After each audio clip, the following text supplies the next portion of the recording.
isn't so much as a review or rating as it is me just ranting, so bear with me.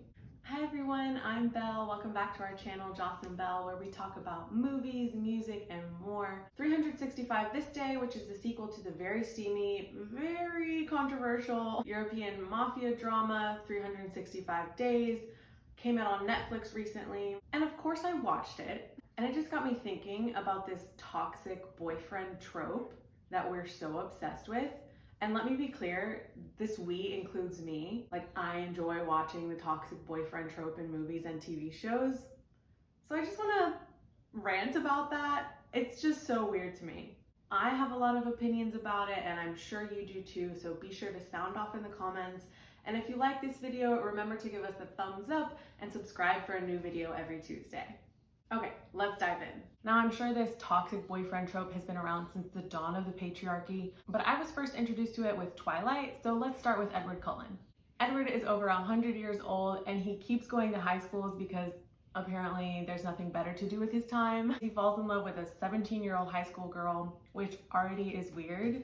He watches her sleep, he follows her around, he withholds information from her so she can't make her own decisions.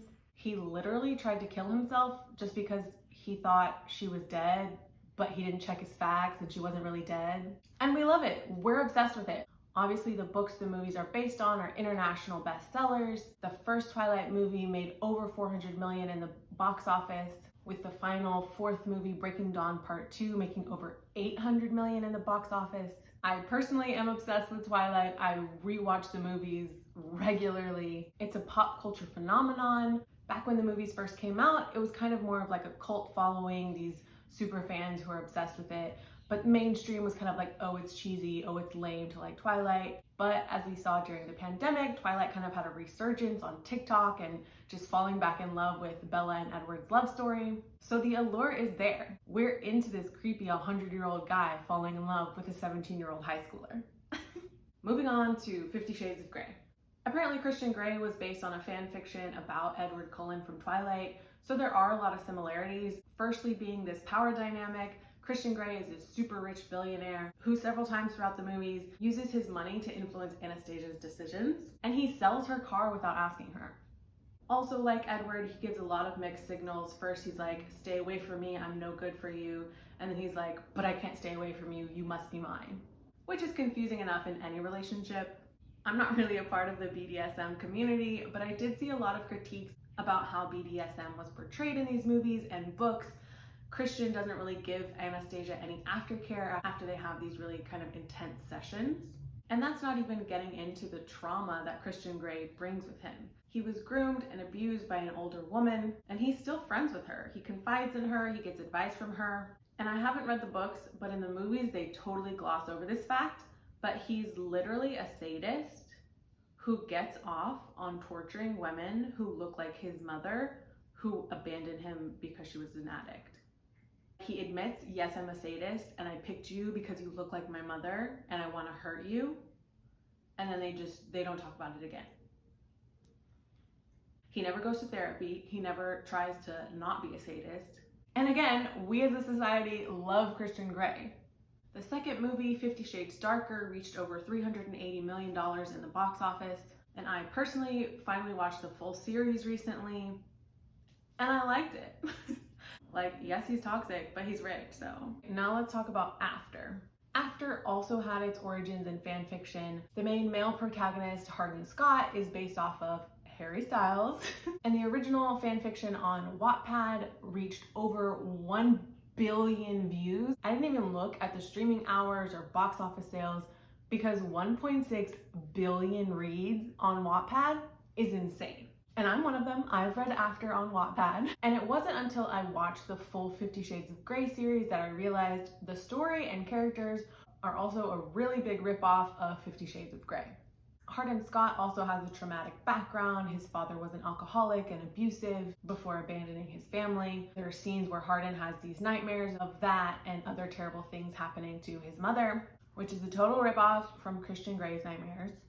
And Tessa in After has almost the exact same implausible career trajectory as Anastasia in 50 Shades of Grey. But anyways, back to the toxic boyfriend. Here again, Hardin Scott has this unhealed trauma. He's an alcoholic, he yells and breaks things, he has trust issues. Like 50 Shades of Grey, there's also a power imbalance where Hardin is really sexually experienced and Tessa is a virgin. And the first book is really based on this manipulative game where Hardin makes a bet with his friends that he can take Tessa's virginity by making her fall in love with him, which happens. Then moving genres just a little bit, we go to 365 Days, which was a Netflix European drama. And I say switching genres because I know the whole mafia boss idea is like a whole thing. But anyway, our toxic boyfriend in 365 is Massimo, who is literally a mafia boss who murders people, and it's implied that he commits other crimes. Of course, he's in the mafia.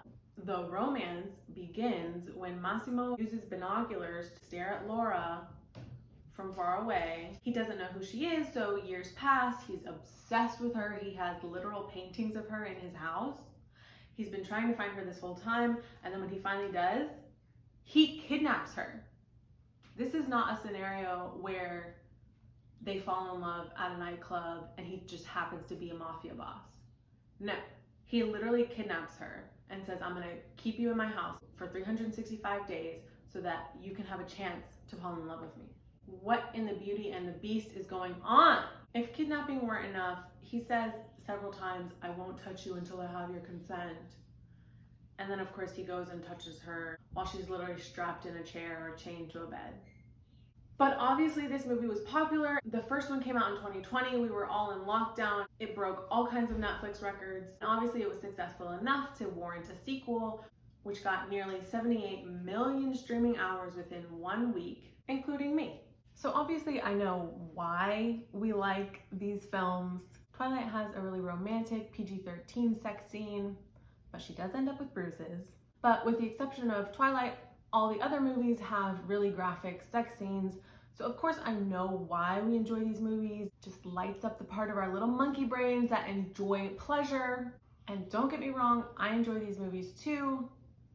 But I'm just like, why? I'm just so confused. What is the allure? Is it escapism? Is it some fantasy we're not allowed in real life? But even with that, I'm a little confused because when it comes to other movies, other genres like action or fantasy or sci-fi, which are escapism, you know, we watch them for entertainment, there has to be a little bit of believability, right? In order to immerse ourselves in the world and really buy into it, the story has to be good, the dialogue, the plot. And all these movies are missing that. So what's the allure?